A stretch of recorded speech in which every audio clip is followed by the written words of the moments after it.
Assalamualaikum warahmatullahi wabarakatuh. Di sini perkenalkan kami dari kelompok 9 akan mempresentasikan tentang temuan manuskrip di Eropa dengan kelompok yakni yang beranggotakan Safira El-Mumtazah, Irfa Yohanida Cahyati, dan Putri Mar'atu Sobrina. Oke, saya sendiri Irfa Yohanida sebagai moderator akan menyampaikan materi kita yang pertama, yakni yang pertama mengenai temuan manuskrip di Eropa.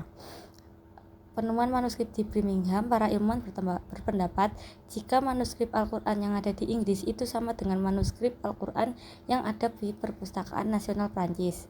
Manuskrip Prancis masuk ke Eropa dibawa oleh Asselin de Kerville pada tahun 1820-an dengan tujuan untuk menjualnya ke Perpustakaan Inggris. Untuk perkiraan penulisan manuskrip, menurut sumber berita dari University of Birmingham, hasil penelitian secara saintifik dengan metode radiokarbon atau uji kimia C14 terhadap fragmen yang terbuat dari kulit hewan itu menunjukkan kisaran tahun 568 sampai 645 Masehi dengan tingkat akurasi 95,4%, yaitu berkisar pada masa awal-awal kehidupan Nabi Muhammad atau bahkan sebelum Nabi dilahirkan. Francis George sebelumnya telah melakukan penelitian dengan metode radiokarbon terhadap bahan-bahan manuskrip Al-Quran Sana'a yang hasilnya menunjukkan bahwa salah satu bahan telah ada sekitar tahun 1543 sampai 643 Masehi. Sementara bahan manuskrip yang lain menunjukkan sekitar tahun 433 sampai 599 Masehi. Itu berarti telah ada sebelum kelahiran Nabi Muhammad pada tahun 570 Masehi. Penerima wahyu Al-Quran 610 Masehi dan wafat pada tahun 632 Masehi. Oke, materi selanjutnya akan disampaikan oleh Safira El-Mumtazah. Terima kasih sebelumnya saya ucapkan kepada Mbak Irfa selaku moderator. Selanjutnya saya akan menyampaikan tentang bentuk lembaran manuskrip Al-Quran di Inggris. Yang pertama, menurut Adnan Al-Sarif, seorang arkeolog berpendapat bahwa dua lembar perkamen terbuat dari kulit lomba bertinta merah untuk memisahkan antara surah dalam fragmen Al-Quran Birmingham itu tidak digunakan selama era Nabi Muhammad SAW. Begitu pula dengan kata Bismillahirrahmanirrahim yang memisahkan antara dua surah. Selama masa kenabian, Al-Quran belum terkumpul rapi berbentuk manuskrip Al-Quran yang seperti ada sekarang. Selanjutnya, melalui pendekatan paleografi, jenis tulisan khat, yaitu yang digunakan adalah bentuk hijaz. Di situ, para sarjana biasanya membedakan jenis tulisan pada manuskrip masa awal menjadi dua jenis, yaitu Kufi dan Hijaz. Kufi terlihat tidak terlalu jelas, sedangkan Hijaz lebih terang, lebih tebal, dan tampak miring ke kanan. Sejumlah sarjana berpendapat bahwa tulisan Hijaz lebih dahulu dibandingkan Kufi, sementara yang lain berpendapat bahwa keduanya digunakan pada masa yang sama, hanya saja Hijaz digunakan dalam gaya tulisan yang tidak terlalu formal.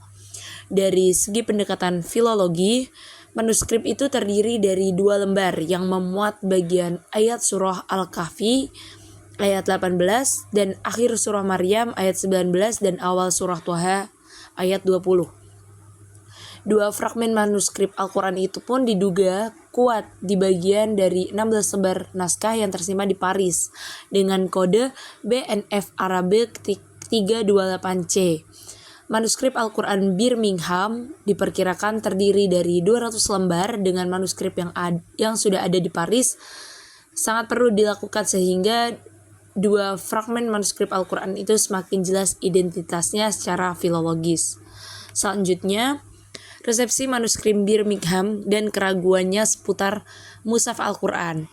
Resepsi manuskrip Birmingham adalah pembacaan atau pemaknaan terhadap temuan teks Al-Quran dalam bentuk dua fragmen manuskrip Al-Quran di Universitas Birmingham.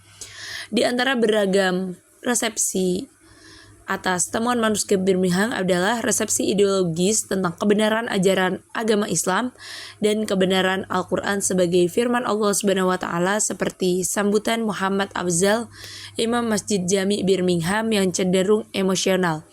Dia mengatakan, ketika saya melihat lembaran-lembaran ini, hati saya sangat tersentuh. Ada air mata kegembiraan dan emosi di mata saya. Dan saya yakin orang-orang dari seluruh Inggris akan datang ke Birmingham untuk melihat lembaran-lembaran ini. Selanjutnya akan disampaikan oleh Mbak Putri. Selanjutnya, ada pun 2 resepsi yang bertolak belakang di antaranya. Yang pertama, resepsi yang membanggakan dan berujung pada penguatan keyakinan tentang kebenaran Al-Quran dan ajaran Islam, yaitu dengan memahami fragmen tersebut sebagai bukti sejarah mushaf Al-Quran. Yang kedua, resepsi kritis yang cenderung menebarkan keraguan-keraguan terhadap mushaf Al-Quran. Selanjutnya, beberapa resepsi manuskrip Birmingham. Pertama, resepsi semiotik. Manuskrip Birmingham mampu memposisikannya sebagai simbol yang menunjukkan sejumlah makna. Rimaan terhadap manuskrip ini mendorong penerima untuk memaknainya secara simbolik, yaitu toleransi. Resep secara intertekstual, manuskrip tersebut menganggap bahwa Al-Quran sebagai hasil adopsi dan cangkokan dari Bible. Al-Quran juga dianggap sebagai reproduksi Bible dengan perubahan dan penyelewangan untuk kepentingan politis Nabi Muhammad dan para sahabatnya. Oke, sekian presentasi dari kami. Semoga apa yang kami sampaikan dapat bermanfaat bagi kita semua.